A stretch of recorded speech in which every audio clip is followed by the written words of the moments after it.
the few things which I felt was very important is the number of VMware customers who are thinking about their infrastructure strategy. So they're reevaluating their infrastructure strategy, right? Where maybe they have to extend the colo lease, or they have to retire and refresh their data center equipment, okay, or they're about to get into the license renewal cycle.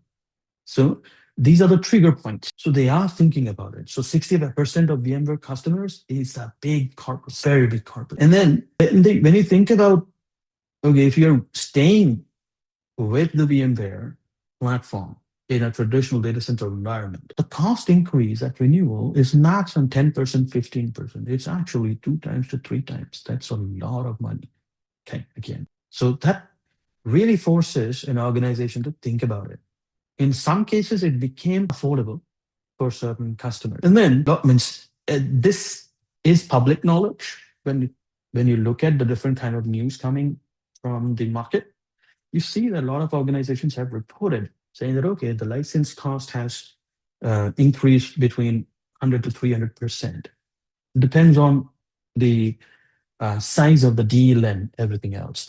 Now, what are the observable trends? So this statistics show you the problem statement. And this side, the observable trends, okay, are talking about what's happening in the market as a response to them, right? So accelerated timelines. The organizations which were thinking about moving to cloud, maybe let's say 2 years down the lane or 3 years down the lane, they have accelerated it. They said, okay, instead of waiting, let's do it now. So that means it creates a time crunch where they really need to have all the information available. Then multi-cloud strategy as well. Earlier, everybody used to say that move to cloud, but it was very rare that customers used to say that we should stick to, we should go across multiple clouds, so we reduce the dependency.